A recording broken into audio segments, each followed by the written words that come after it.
સુરતમાં જૈન સમાજની મૌન રેલી પગપાળા વિહાર દરમિયાન થતા અકસ્માતોના વિરોધમાં સમાજના લોકો રસ્તા પર ઉતર્યા હતા।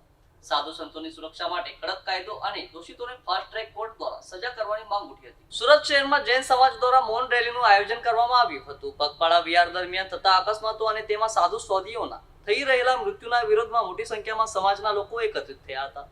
શહેરના વિવિધ વિસ્તારોમાંથી લોકો રેલીમાં જોડાયા અને શાંતિપૂર્ણ રીતે વિરોધ નોંધાવ્યો હતો। રેલી દરમિયાન સમાજના આગેવાનો અને શ્રદ્ધાળુઓએ સાધુ સંતોની સુરક્ષા અંગે ચિંતા વ્યક્ત કરી હતી। છેલ્લા કેટલાક સમયથી દેશભરમાં આવી ઘટનાઓમાં વધારો થતો હોવાની વાત પણ કરવામાં આવી હતી।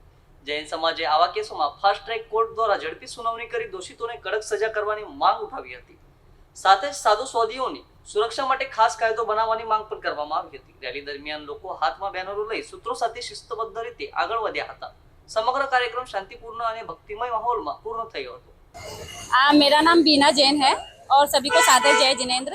आज ये मौन रैली हमारे निकाली है। 2 साधुओं की हमारा देह गमन हुआ है, उसके आक्रोश के अंदर हम लोगों ने ये मौन रैली निकाली है। हमारा जैन धर्म का एक ही संदेश है, जियो और जीने दो। और उसके अंदर हमारे साधुओं की जो हत्या होती है, ऐसे निर्मम हत्या जो होती है, वो हम लोग बिल्कुल भी सहन नहीं करेंगे।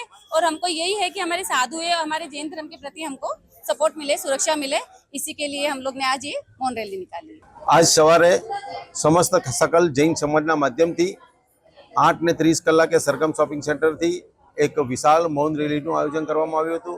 માંગ અમારી એટલી જ છે કે જેટલા પણ અમારા ધર્મગુરુઓ સાધુ સાધ્વીજી ભગવંતો અત્યારે પગપાળા ચાલી રહ્યા છે તેમને એક્સિડન્ટના માધ્યમથી હત્યા કરવામાં આવી રહી છે। 20 તારીખે પણ બે સાધ્વીજી ભગવંતોની હત્યા થઈ છે।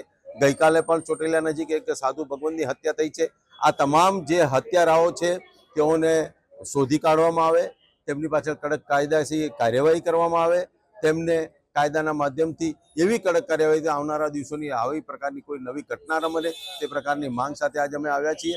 અને અમારી એવી માંગ છે કે રાજસ્થાન, મધ્યપ્રદેશ, ગુજરાત અને મહારાષ્ટ્રમાં જે આ પ્રકારની ઘટનાઓ બને છે તમામ ઘટનાઓને ક્લબ કરીને આ તમામ ઘટનાઓની પાછળ કોનું બીજું છે, કોનું ષડયંત્ર છે તે શોધવા માટે આ તપાસ સીબીઆઈને સોંપવામાં આવે તેવી અમારી માંગ છે।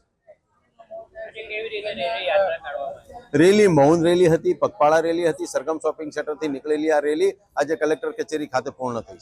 मैं जैन समाज से हूँ और मैं सबको यही संदेश देना चाहती हूँ पूरे भारत को कि अहिंसा परमो धर्म, धर्म की रक्षा की जाए। हम जैन साधु साधियों के साथ जो निर्मम अत्याचार अन्याय हो रहा है उसके खिलाफ आवाज़ उठाई जानी चाहिए।